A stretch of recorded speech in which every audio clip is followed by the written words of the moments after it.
I'm not, okay. All right, so I've started the recording. Wow, okay. I was hoping that at least those who couldn't make it, you can make available the recording to them, but no problem. Let's continue. Okay, so what it's important that you identify what you feel, I mean, what you're thinking of, what thought is predominant in your mind every day. That's another way to practice emotional intelligence. So in practicing this emotional intelligence, you must realize that the way you think about a situation now is not the only way to think about them. Your thoughts are the powerhouse of your emotions. So you need to guide your thoughts. The fifth unit in the process is your feelings or emotions. They are shaped by your thoughts. You can feel an emotion not because of what is happening to you at that time, but because you are interpreting something you're interpreting it based on maybe something that has happened to you in the past. All right. So there are thousands of emotions. We have anger, we have happiness, we have joy, there's disgust, surprise, many more. So the more emotions you are able to identify as you feel them, the more liberated you will be emotionally. So emotional intelligence teaches that when you are feeling an emotion, you need to be able to identify that emotion. When you're able to identify that emotion, then your problem is half solved. All right. So your emotion informs what people see eventually. Your emotion is what drives your action. So that's why people say the emotion drives people and people drives performance.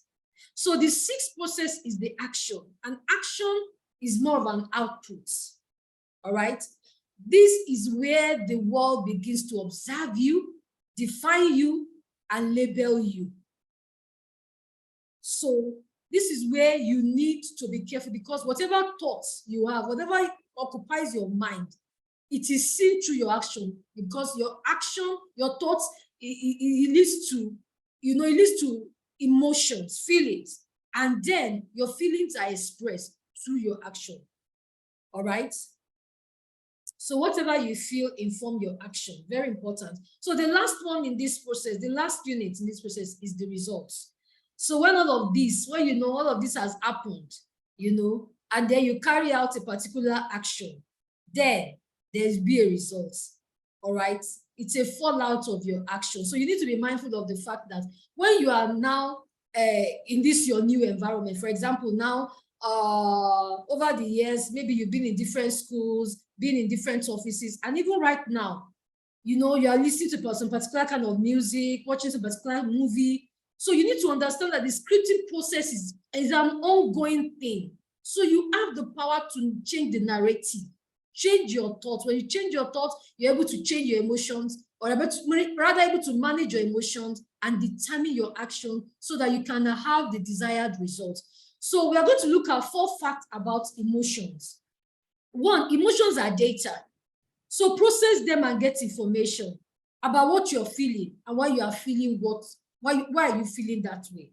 I'll say that again. Process the data to know what you are feeling. So give it a name and then ask yourself, why am I feeling this way? The second one is emotions are different from expressions of emotions. No one sees your emotion until you express them. No one sees your emotion until you express them. So emotions are neutral. They are neither positive or negative, good nor bad. It is the action that you take that is negative or positive. It is your action that is good or bad. Sometimes somebody can be abandoned. Maybe you grew up as an abandoned child, neglected, and you'll be sad all your life, but you're able to overcome that. And because of that, that emotion that you've carried, that emotion of being lonely, not having parents, and then you go ahead to maybe open an orphanage for the less privileged. So you can see that it was a bad feeling that, okay, you grew up, maybe you went through so many challenges, but now you have turned that to good. All right. So it's not the emotion that you are feeling. It cannot remain at that place and say, hey, okay, because I was neglected, maybe I will start going around and killing people. No, you turn it around for good. So emotions are neutral. They are neither positive nor negative. It is your action that can be positive, can be negative. It is the action that can be good or bad. Fourthly, emotions are spectrums. Or emotions are spectrum. Emotions graduate from one level to another. For example, when you are angry, then you start feeling annoyed. And then before you know it, you move to rage. And then you start eating the wall or throwing things, all right? The same way, sadness starts from pensiveness. And then it grows into grief. And then it can become depression. And then the next thing you are thinking suicide. So you need to be able to decide, what do you want? And let your choices guide you. Next, emotions are transient. Emotion will only make you see the present and make you concentrate on the present to solve the feeling of the present. So when something is happening right now, your emotion just wants you to solve it right now. But emotional intelligence will help you to analyze the situation, to process it, and think about the future so that you can choose wisely. Also, emotion are limiting. Emotion leaves you with only one option. As if, that there's no other option. But emotional intelligence will help you to see that there are many other options and you can act appropriately in that situation. So that's what the iCode Factory model is about. I hope you have learned something from that. Very key things. So maybe you can just drop something in the chat if there's anything that stood out for you in all of this iCode Factory model that I've explained. You can just put it in the chat room if there's anything that stood out for you. Let's do that quickly. Okay, thank you, Sister Augustina from Abuja Marriage. You're welcome. Okay, my slides are not moving. Wow. Okay. Yes, well, that was because I was explaining the iCode Factory model. Let me move it to the next slide now. Okay, I've moved it. Can you see the next slide? It says you have the power to choose what you think. You have the ability to choose what you feel. And you certainly have the power to choose your action. That is how you respond to situation and circumstances. All right? Okay, I need to note that you can see my slide.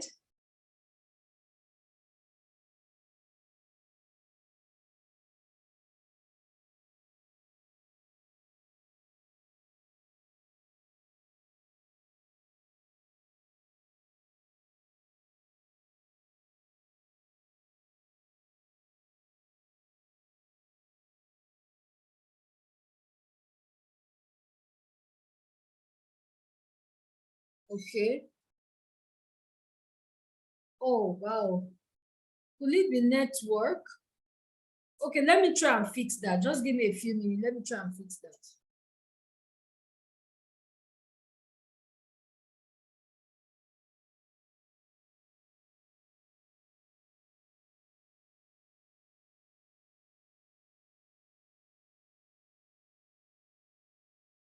Resume recording. Okay, recording is in progress now. All right. Okay. Let's continue. So, to some, it could be that they could interpret the insult as the other party, just exhibiting their foolishness, and others may feel pity even for the person that is insulted. So it's not about what meaning you give to that insult. On another occasion, the same insult might mean differently to another person. So, for example, if your wife or your husband were to call you stupid, how will you feel than if maybe it is your boss that is calling you stupid? What's the kind of emotion that will come and how will you react? So when someone calls you names or call you out on something, emotions will want to react and tries to retaliate. But emotional intelligence, we weigh the insult. We assess the person that dish out the insult and choose to respond or not to respond. And if to respond, it will choose what to say. All right? And that's how you process the data and act intelligently. All right? So the second one is options are always available. Whatever situation you find yourself, tell yourself that there is an option. Don't say, I don't have a choice. Everybody has a choice. You just need to find it. All right. So let's move on. So quickly, I will explain to you how you can practice emotional intelligence.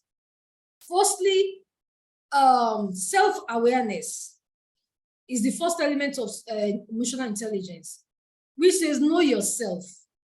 And it's all about recognizing and understanding your own emotions and things that triggers the emotion. So emotions can be very complex and intense, yes. And they can have a powerful impact on our thoughts, behavior, and of course, our relationships. So being able to recognize and manage your own emotion is essential for building a healthy and fulfilling relationship. So be aware of what you are feeling at the moment, all right? Whether you are hungry, or you are worried, or you are frustrated, just be aware of it. Also know what your strengths and weaknesses are. So as you identify and become aware, and you name your feeling at the moment, you are taming that feeling. You are taming it. So one key aspect of understanding your own emotion is being able to identify the things that triggers your emotions. Whether they be situations, whether they be people or events that set off a strong emotional reaction in you, you need to identify them, because triggers can be positive, they can be negative. So if they're positive, they are good, but if they are negative, they are not. So they can be conscious or unconscious. Sometimes, you are reacting due to certain emotions unconsciously until the result comes out. That's when you know that, oh, I was angry, or oh, I was upset. All right. So identify your emotional triggers. Identifying your emotional triggers can help you to reflect on past experiences and to pay attention to your emotional reactions in the present.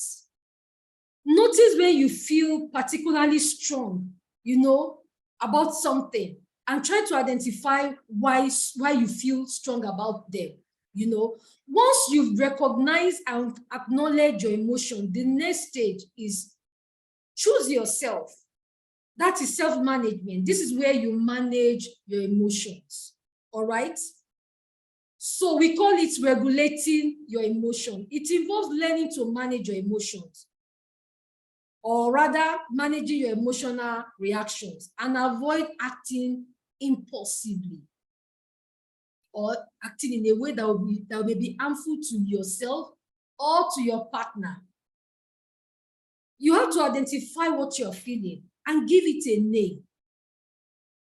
And then you choose your action. You choose your responses. Consider your options. Like I said, you have an option. Be intentional about your choices. Don't be on auto cruise, as in free fall. No. Choose the direction of your thoughts and choose your action. All right. So you can either choose to fight, that is, stay there to resolve the problem, or you can freeze, choose not to do anything, or flee, leave the situation, take a walk away from the situation. If it's toxic or if it's giving you strong emotions, walk away from it. So strategies for regulating your emotions might include deep breathing exercises, counting when angry, taking a break to calm down, or practicing mindfulness techniques. I posted a video today on mindfulness technique, so you can use that. It's quite helpful. So it's also important to communicate openly and honestly with your partner about your emotions. Let them know what are your triggers. Share your feelings with them in a not judgmental way, and actively listen to them, all right? And listen to their perspective too. So lastly, the next one is self-direction, where you give of yourself. Develop empathy for your partner, recognize and understand your partner's emotions. All right. So giving yourself means guiding your choices with an overarching purpose or a noble cause, which is important with the big picture. When I gave the case study on the WhatsApp group, that's Sarah and Henry, and I was giving my feedback, I said that when you are faced with making decisions, that has to do with your family, your relationship, or whatever aspect of your life, you have to take it in the interest of all concerned. Don't look at it in one way. Make sure that you consider all the stakeholders, all the parties that are involved, all the people that your decisions will affect. Make sure you consider them. So you also put yourself in the other person's shoe. That's what you call empathy. For example, if your partner has done something to hurt you, when you put yourself in their shoe, you can begin to, try to understand why they did what. So empathy is the ability to understand and share the feeling of another person. It's a crucial component of emotional intelligence and can be incredibly valuable in building strong and healthy relationships. When you put yourself in their shoes, you can see what they see, hear what they hear, and feel what they feel. That is not, it's not like you are indulging them. No. You are just looking at the bigger picture, all right? You don't want to just respond to the way you're feeling. You are looking at what implications your action will bring. So when you develop empathy for your partner, you are able to better understand their emotions and perspective, which can help you communicate more effectively and build a deeper connection. Remember, we are talking about all of this in relation to your relationship. Yes, in relation to your relationship. All right. So developing empathy for your partner, start with active listening. When your partner share their thoughts, feelings, or experiences with you, try to put yourself in their shoes and imagine how they might be feeling. And don't take advantage of their openness or vulnerability in the future. All right? So pay attention, not just to the words they are saying, but also to their tone of voice, the body language, facial expressions too. So in doing all of this, you are showing them that you understand and care about their feelings. It means that you are validating their emotions. You are acknowledging the challenges they are facing. All right? Don't just be nonchalant and say whatever. No. Validate their feelings, validate their emotions, because it's important. And it's also important that you are patient and understanding. Everyone has different background, like we've already learned. They have different experiences, they have different perspectives. So it's important to remember that your partner's feelings and reactions are valid, even if they don't align with yours. That's even if you don't agree with them. Their perspective is valid because they have their own scripting process. So considering whether the other party has self-awareness or level of emotional intelligence to be able to understand the matter at hand. So the person you are dealing with, also consider their level of emotional intelligence so that will help you. Listen for certain toxic phrases and verbal tics that people with low emotional intelligence are prone to use so that you don't follow them. When they start using those toxic words, find a way to deal with the situation. Don't respond to those toxic words. You practice emotional intelligence. So listen, when they are talking to you, listen multidimensionally so that you can understand their motive and be able to know where they are coming from. All right. Okay. Thank you. Show empathy. All right. Thank you. I can see that some people are following. Thank you. Thank you. All right. So let's move to the next slide. So quickly, I will just take a few points on how you can navigate difficult emotions in a healthy way. All right. The first one is you have to recognize your emotions. We talked about it. But what am I feeling? In any relationship, there may be difficult emotions. They are bound to arise from time to time. You may be angry, disappointed, or sad, but you have to navigate these emotions healthily. All right. If you want to build a strong and healthy relationship, all right? So I said you have to recognize your emotion. You have to acknowledge what you're feeling. We already talked about that, yes, all right? So you ask yourself, am I feeling angry because of something my partner said or did or didn't do? Am I feeling sad or neglected because they are not spending time with me? So by understanding the source of your emotions, you can begin to address them in a healthy way. Secondly, take a break. If you are feeling overwhelmed by your situation, it's okay to take a break. This might mean stepping away from the situation for a few minutes, or taking a walk, or engaging in a relaxing activity. So taking a break can help you calm down and gain a better perspective of the situation so that you can address it in a healthier way. The third one, communicate effectively. Once you've calmed down and gained perspective, it's important to communicate your emotions effectively to your partner, using the I statement to express how you're feeling, rather than placing blames or criticizing your partners. We are going to talk about the I statement shortly. So the fourth one is listen actively. Navigating difficult emotion is a two-way street. It's important to listen actively to your partner's perspective and emotion as well. It's not just yours alone. So this means giving them your full attention, asking questions to clarify their feelings, and avoiding interrupting or dismissing their emotions. And the last one is seek outside help. If you're having trouble navigating difficult emotions in your relationship, you can ask for help from professionals, because sometimes, couples, they go back and forth and then they find out that they cannot resolve issues on their own.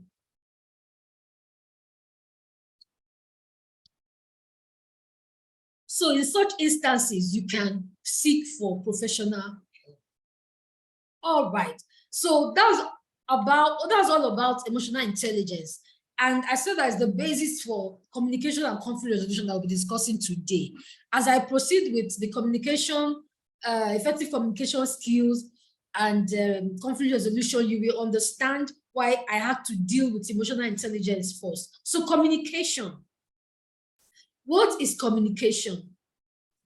Communication allows individuals, all right, to express their needs and feelings, understand each other's perspectives, and work together to find solutions to common challenges. So this definition is passion towards relationship, all right? So it allows individuals to express their needs and feelings, understand each other's perspective, and work together to find solutions to common challenges, all right? So effective communication is the cornerstone of healthy and fulfilling relationship. Everything we do is about communication. Either we are communicating to inform, to entertain, or to educate. And it's all about who said what, to whom, and to what effect. I'll say that again. Communication is about who said what, to whom, and then to what effect. But I know that communication can be complex and multifaceted. It's a multifaceted skill. And many of us, including myself, we all struggle with it at times. So to develop effective communication skills, especially in your relationship, it's important to start with the basics. And this includes 3 things: active listening, expressing yourself clearly and assertively, validating your partner's feelings and perspective. So we are going to look at these 3 points individually. So active listening and understanding. Active listening involves paying attention to your partner's words, body language, and tone of voice. Okay? It also involves clarifying and summarizing what your partner has said to ensure you understand them correctly. By actively listening to your partner, you demonstrate that you value their thoughts and feelings, and by so doing, you create a space for open and honest communication in your relationship. All right? Also, verbal and non-verbal cues like tone of voice and body language are crucial. They're very important for effective communication. A warm, attentive tone creates a comfortable environment and shows genuine care. Maintaining eye contact, using expressive facial expressions, nodding, and open posture indicates engagement and receptiveness. By managing your tone and body language and actively listening, this fosters trust, it fosters respect, and it enhances understanding and empathy in communication. So, for example, imagine you're having a conversation with your partner who is expressing their frustration about a challenge they are facing at work. As an active listener, this is what you do. You want to ensure that you provide necessary support and understanding. Don't be all like, okay, yes, okay, or you are pressing your phone. No. Here is what you do. You employ a tone of voice and body language that is effective. So let's look at tone of voice, the kind of tone of voice that you can, use in this kind of a situation. You adopt a gentle and comforting tone of voice to convey empathy and concern. Your voice is calm and soothing, helping your partner feel at ease and understand. You speak at a slower pace so that they can hear you well. So allow them to express their thoughts without feeling rushed. So by adjusting the quality and pitch of your voice, you create an atmosphere of compassion and attentiveness. All right? So don't be like, oh, they are talking to you, you are pressing your phone. No, that's also very disrespectful. So body language, maintain good eye contact with them. Indicates, when you maintain good contact eye, it indicates that you are fully present and you are engaged in the conversation. Like I said, if you are pressing your phone, it means that you are not engaged, you are not even listening. Your facial expression must show genuine interest. This is your partner. Emotional concern, emotional empathy.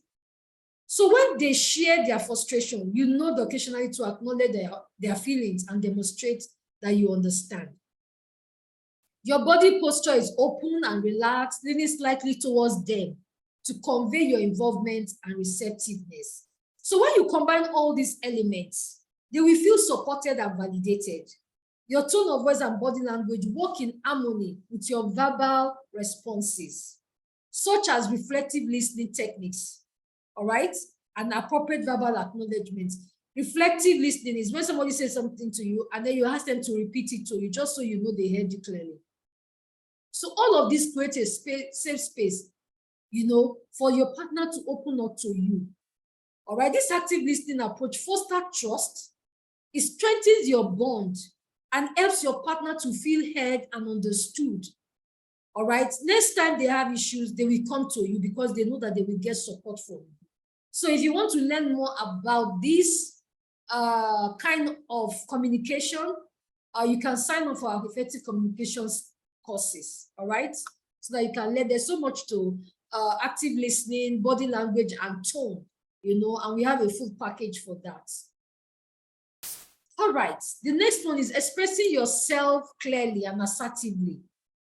All right, so when expressing yourself, it's important to be clear and direct about your thoughts, feelings, and while doing that, you must have respect for your partner's perspective also.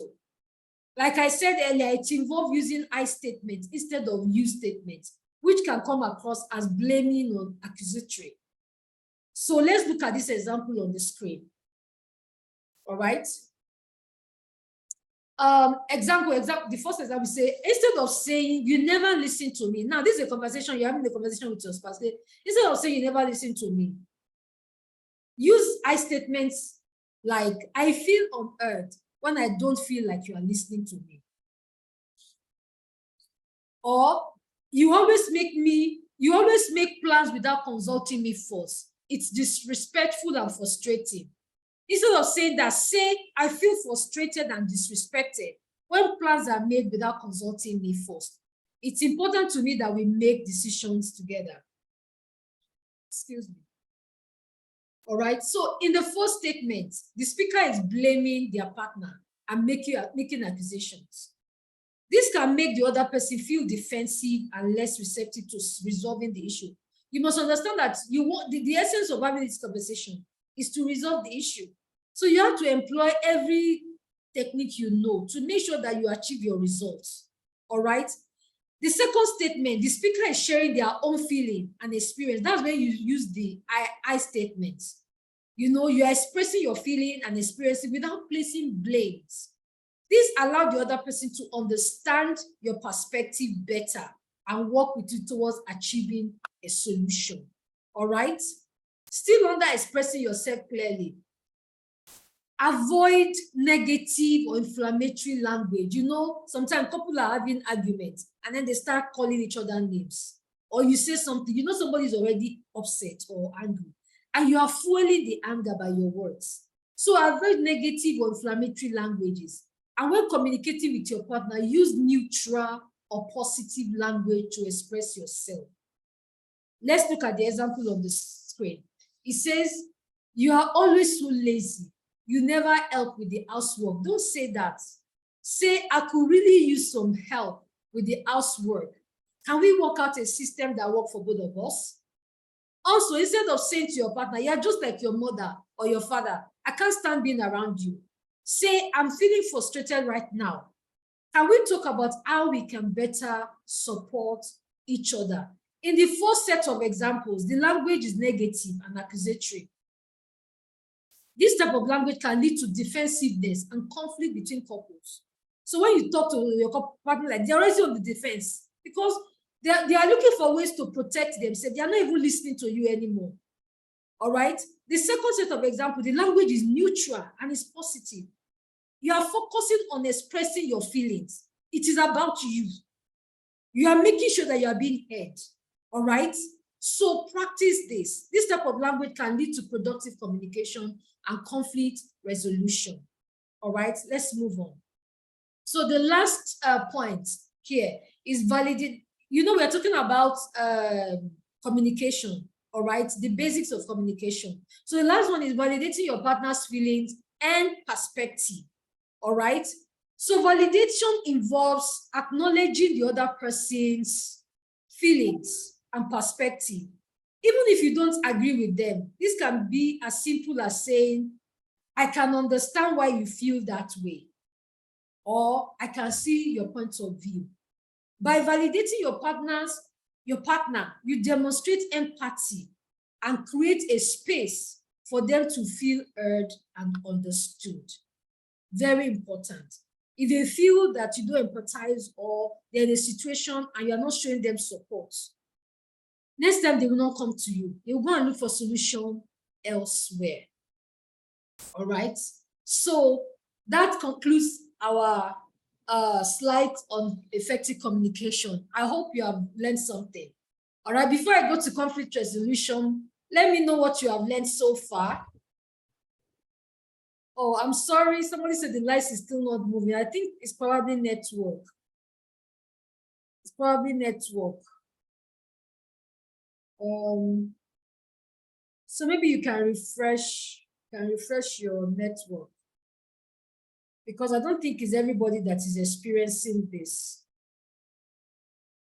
All right, so somebody raised their hands.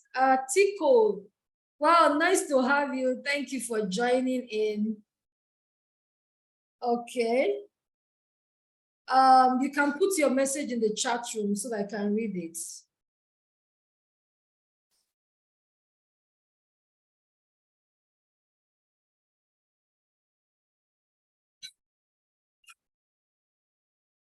All right, thank you, thank you, thank you, Elo. Nice having you, thank you. All right, so we'll move quickly to conflict resolution. It's a lot, and I don't want to keep us beyond the time. You know, this session is supposed to be 2 hours, but I want to leave enough room for questions because I know that a lot of us ask questions. All right. Okay, let me just check the chat room. Oh, somebody else too. Okay, I'm going to try and fix that. The slide is still not moving. Let me see if I can fix that.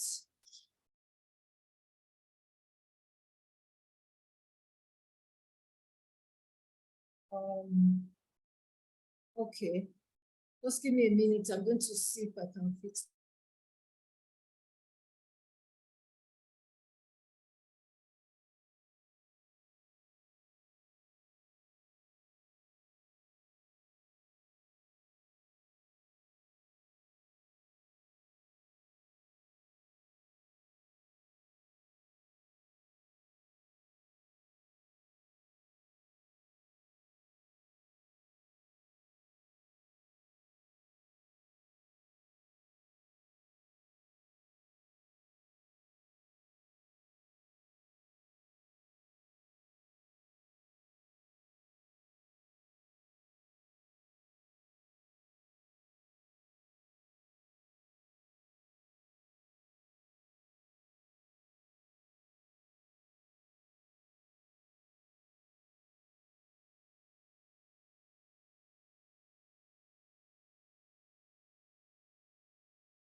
Okay, sorry, my mic was muted.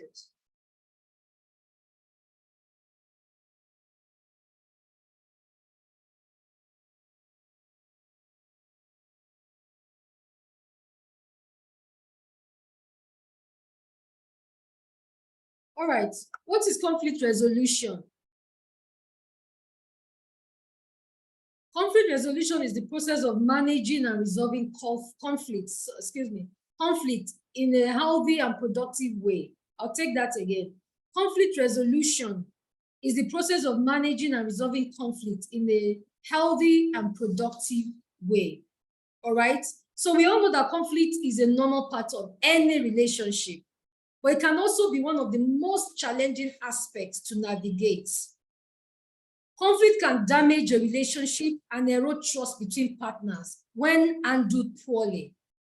However, when handled effectively, can actually strengthen a relationship and deepen understanding and connection between partners. Conflict can arise from a variety of sources, such as disagreement about money. We all know that this one, it happens all the time. Couples have disagreement over money. Household chores, as in who is doing what or who is not supporting who. Then communication style, and then even personal values and goals. All this can cause conflict. So when these conflicts are left unresolved, they can fester and create tension in the relationship. But with the right tools and techniques, they can be resolved in a way that will strengthen your relationship and enhance communication between you and your partner. So it is crucial to identify and understand the origin of a disagreement or a conflict. So by identifying the sources of the conflict, you can gain better understanding of what triggers the disagreement between you and your partner, and then be able to, work out what works for you effectively. So one common sources of conflicts is difference in communication style. All right. People have different ways they express themselves, and these differences can sometimes lead to misunderstanding, or some people can be assertive while others can be aggressive in their communication style. So for example, your partner might be more direct, in their communication, while you might be more passive or indirect. This can lead to conflict if one of you feel like, oh, you are not being heard or understood. Another source of conflict can be difference in values and belief. We already talked about backgrounds, how different people are scripted differently. So people have different values, and because they have different values and belief. Because they do, there are bound to be conflict because your perspective will be different. So recognize that people come from different backgrounds and they have different life experiences that shapes their beliefs and values. We already learned that during our emotional intelligence session. So when partners have different values or beliefs about important issues such as money, family, religion, or some other things, it can lead to conflict. And if they are not able to find a way to compromise or find common grounds, then the conflict will linger. As we all know, money is a major contributor to conflict in relationship. Differences in spending habits, financial goals, or attitude towards money can all lead to disagreement and tension in a relationship. In some cases, financial conflict can even lead to more serious problems, such as debt or financial infidelity. Household chores too can lead to conflicts. There are common sources of conflicts in relationship. When partners have different expectations or ideas about how household tasks should be divided, it can also lead to resentment and frustration on the part of the person who feel that, oh, they are doing so much and the other person is just lounging. All right. So for example, one partner might feel like, oh, they are doing more than their own share of the household chores. All right. While the other might feel like, oh, they are not being appreciated for the work they are doing. So by identifying the sources of the conflict in your relationship, you can work together to address them more effectively. So what is currently the source of conflict in your own relationship? You can reflect on this. What has been causing conflict in your relationship? Today, you have some techniques that you can use to resolve some of those conflicts. All right.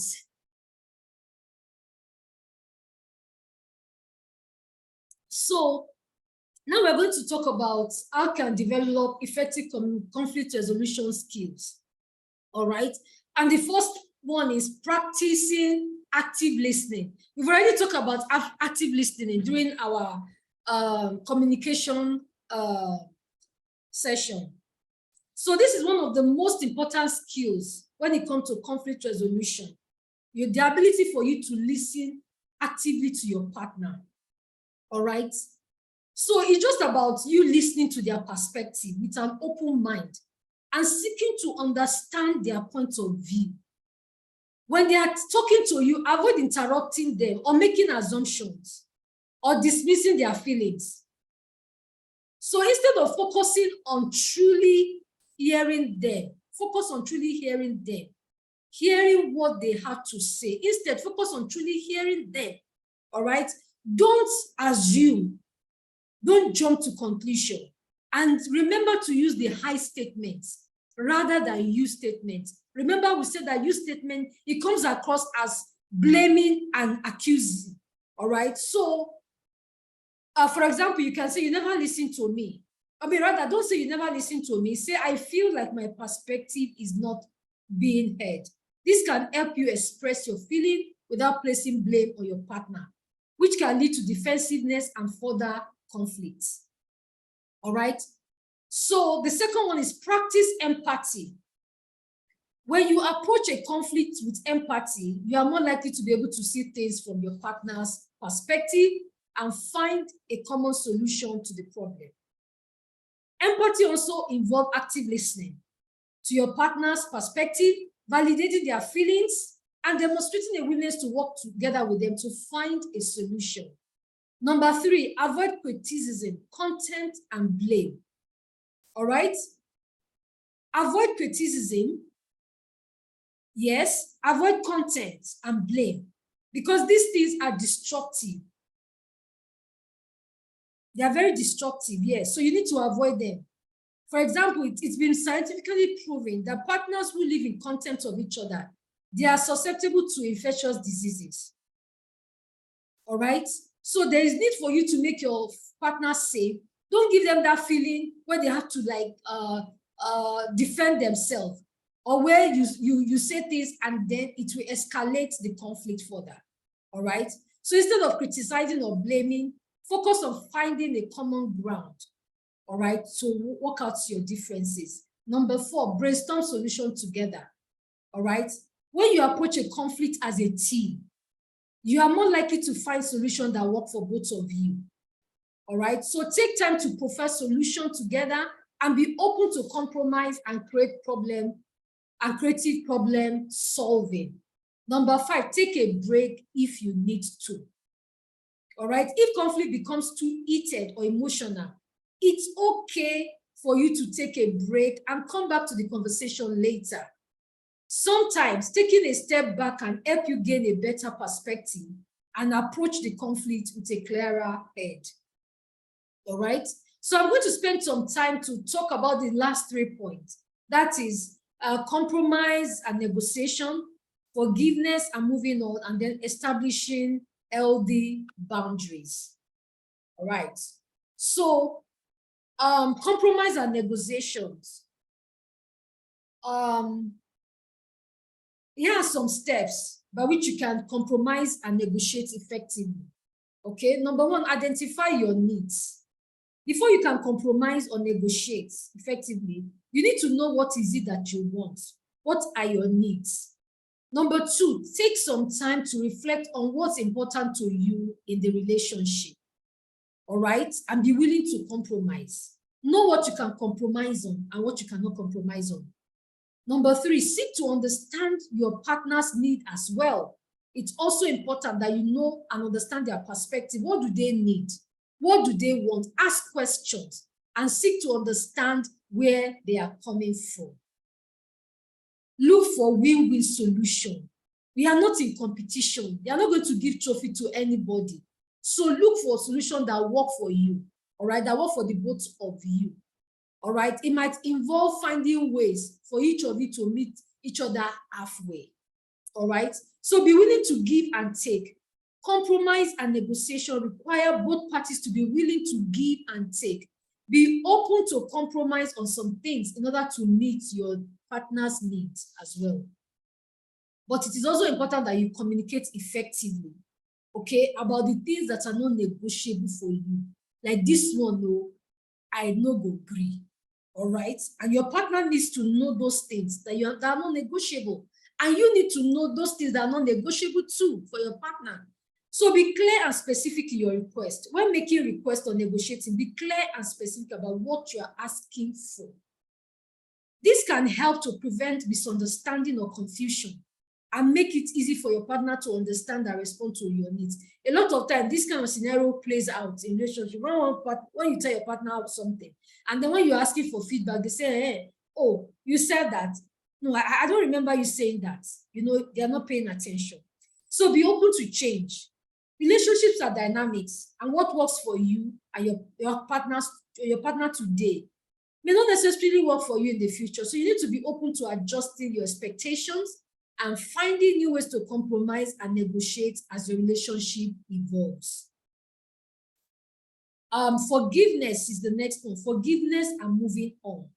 All right, from conflict. We're talking about forgiving conflict, forgiving and moving on when there's conflict. All right.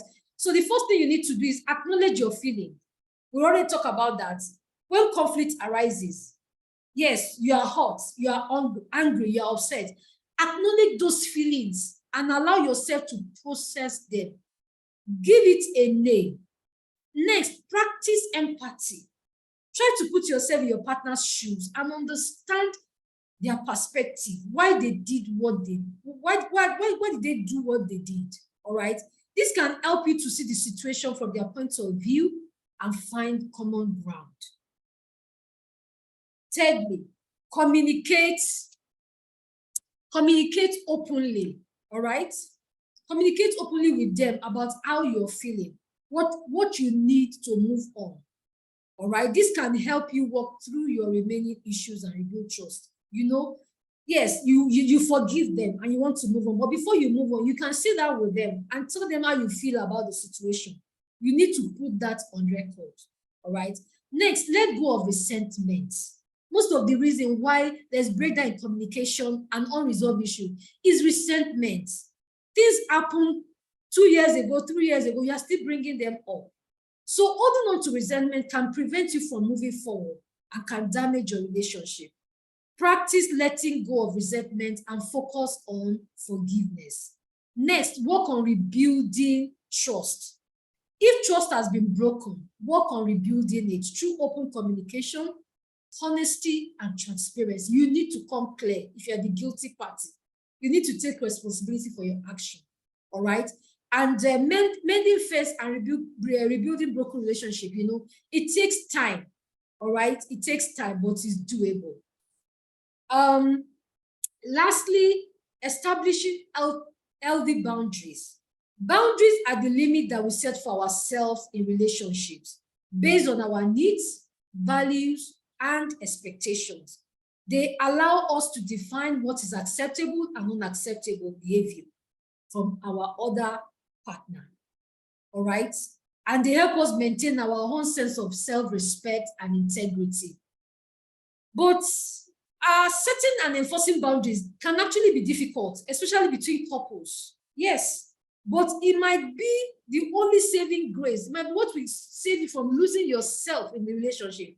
A lot of people struggle with identity, self-identity. They get married and then a few years down the lane, they can't recognize themselves anymore.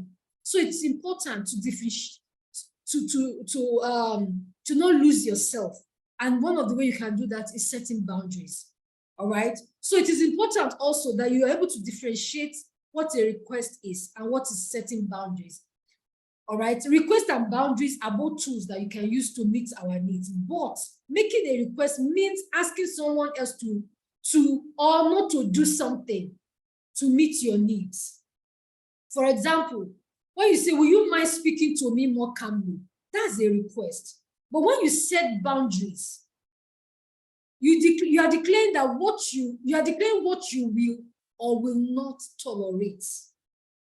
All right? You are declaring what you will and will not tolerate. So if you want to learn more about boundaries and requests, you can enroll for our course on conflict resolution. All right. Sometimes, when you're in a relationship and you have conflicts, it becomes very difficult to resolve those conflicts on your own. When people are sick, they go to the hospital. The same thing as parents, when you have children, your children are sick, you want to take them to the hospital because you love and you care for them. You want them to be well.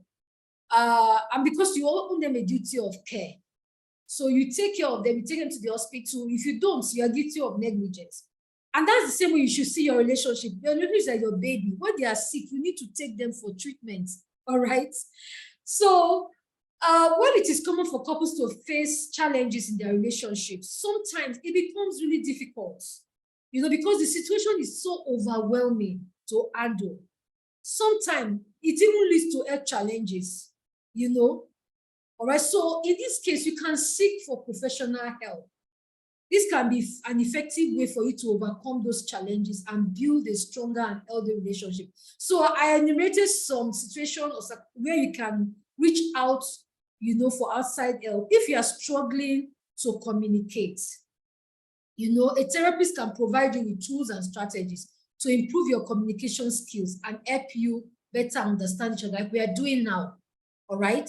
So next, if you are facing serious relationship issues, all right, if you are dealing with issues that are beyond you, such as infidelity, childlessness, financial infidelities, yes, you can reach out to a therapist or a counselor to mediate. All right. They can provide you with the support and guidance you need to navigate this difficult situation and find a path forward. Also, if you are feeling stuck, if you and your partner have been struggling to work through a particular issue and you are feeling stuck, you can seek the help of the professional. All right. The professional will be able to identify the underlying issues and provide you with tools and strategies to overcome them.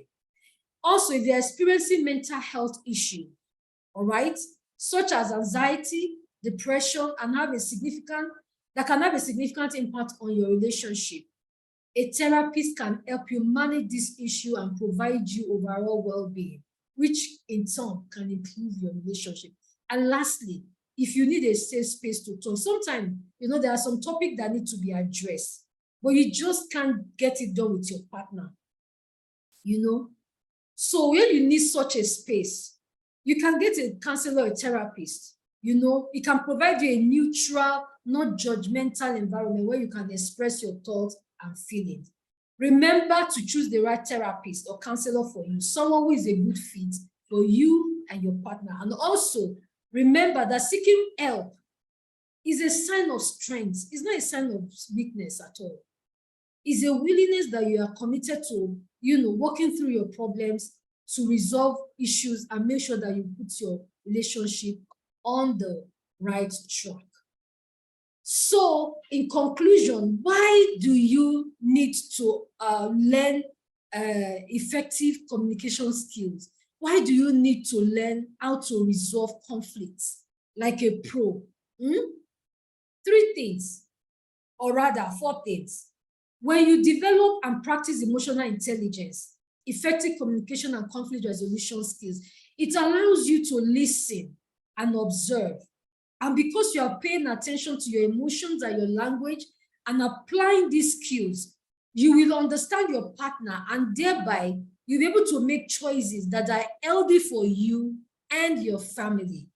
Remember, we said when resolving conflicts, make sure that your choices should be the one that is the interest of all concerned. Also, choose yourself and choose your family. Because when you do this, it means that you are creating an environment that is healthy for your children. And that is another reason why you need to be able to communicate effectively and learn how to resolve conflicts. Because especially when children are involved, you need to ensure that you create a healthy environment for the children to grow up with. If not, we keep going up in a circle. We keep reproducing ourselves. Part of the reason why I'm doing this is partly because of the children. Because, we parents, we keep producing ourselves, because our children have been scripted in that environment that we have created for them.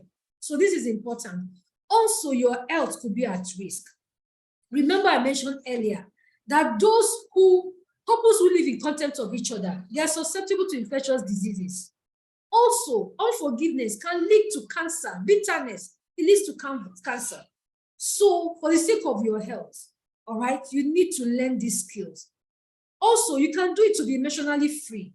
When you're able to recognize and understand the emotions of your partner, with the knowledge of the background environment that we've taught, the way you want to let the belief, the values, and the thought, you will act as the intelligent one, and you will be willing, to resolve issue effectively, and you'll be living a superior life.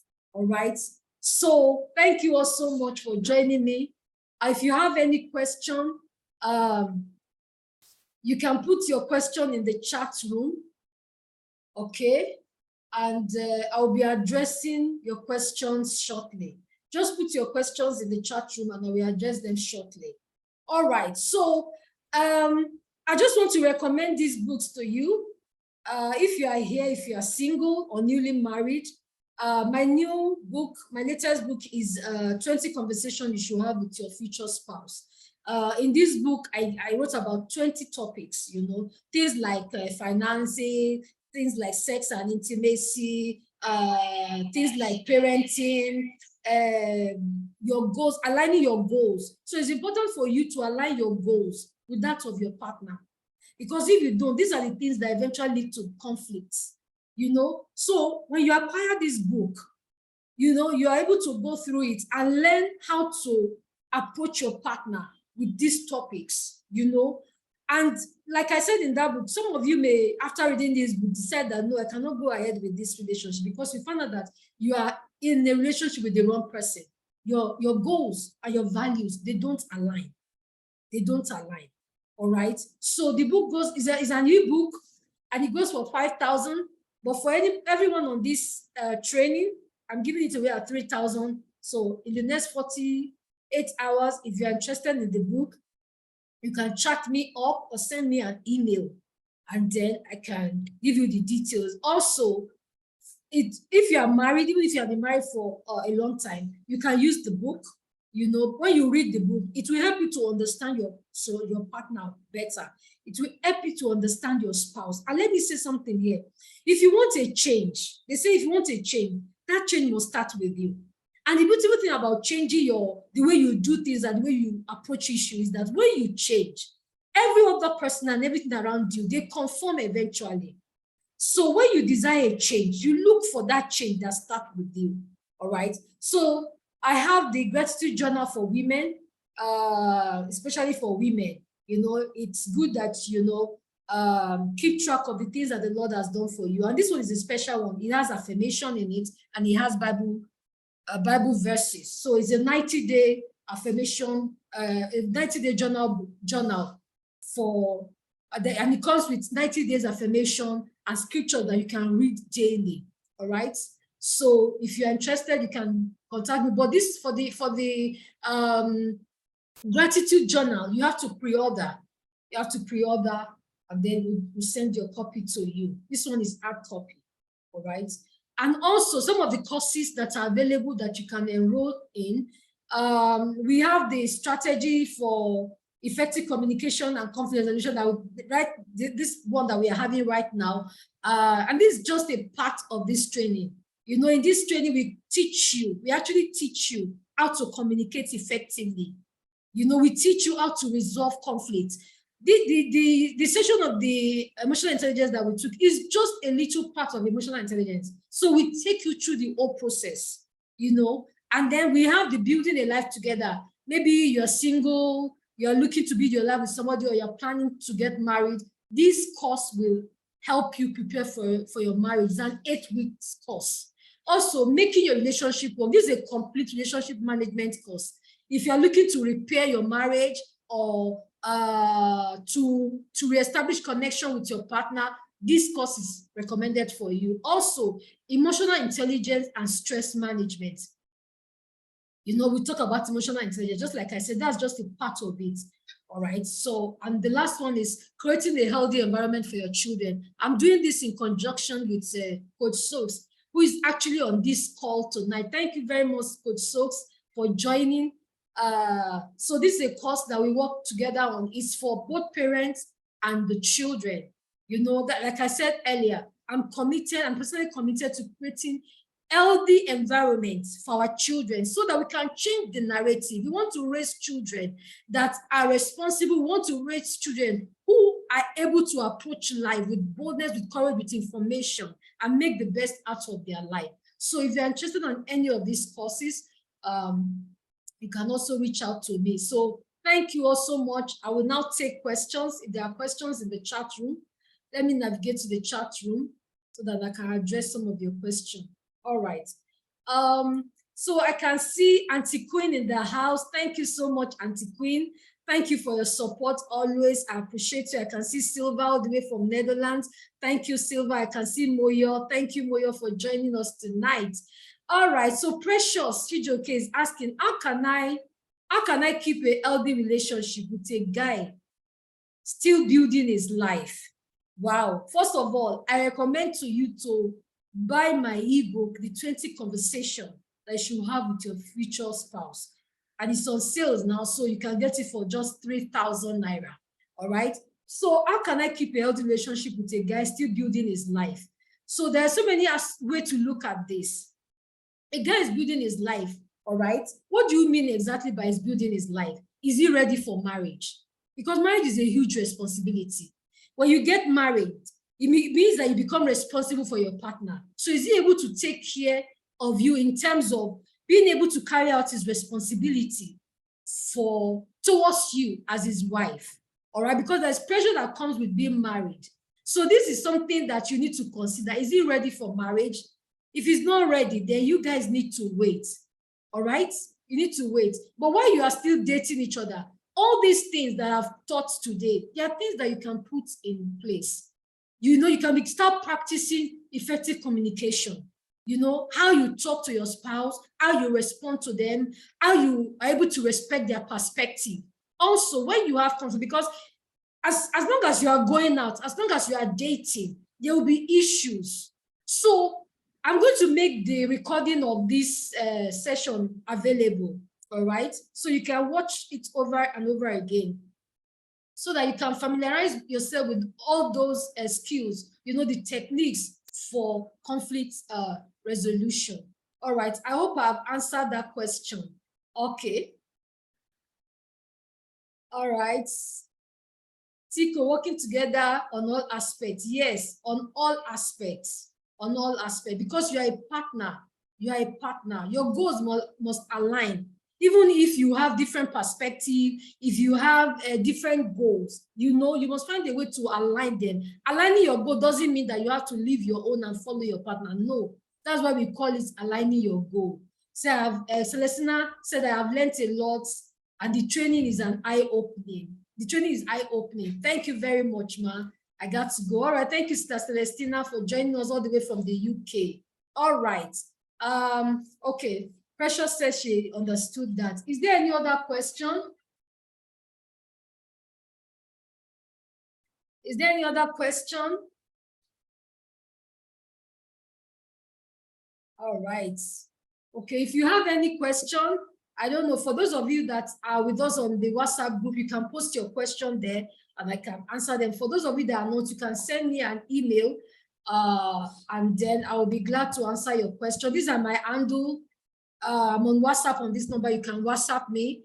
And this is my email. You can send me an email. Then my Facebook and Instagram handle. And then if you are age 40 above, you can also join me in the 40 Plus Ladies Network. We support women in that particular group. All right.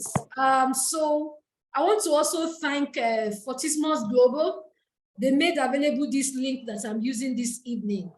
All right, so I thank you very much. They actually rent out this link.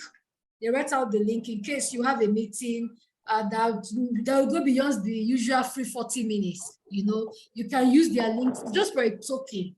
It's just for a token. So Godfrey, if you can put the link up now, you can put it in the, you can put the information in the chat room. Put the information in the chat room so that anybody that's interested, they can just screenshot and then they can contact Fortismos. Thank you so much, Tico. Say thank you so much. I learned more about elder relationship. Thank you, Tico, for your support. I really appreciate this. Thank you. I don't know if Godfrey is still on this call. So, Coach Soaks, can you please put up the Fortismo detail? Can you put their contact up, please? Put it in the chat room. All right. Thank you. Thank you. So in case, you know, you probably do meetings that goes beyond 40 minutes, you can screenshot this and then you can reach out to them and then you can use their link for your meeting. Thank you all so very much for joining me tonight.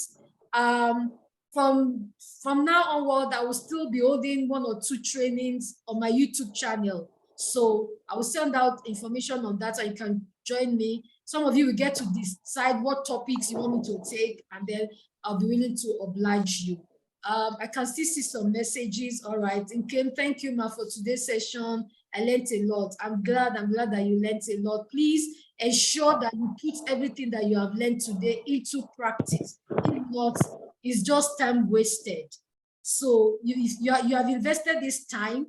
I suggest that you ensure that you put everything you have learned to work so that, you know, it will really be of value to you.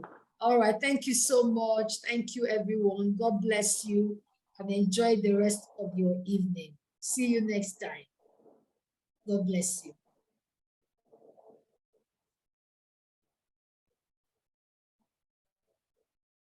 Okay, Jonathan is saying thank you so much, man. Thank you, Jonathan, for joining. Thank you, Silva. Thank you, everyone.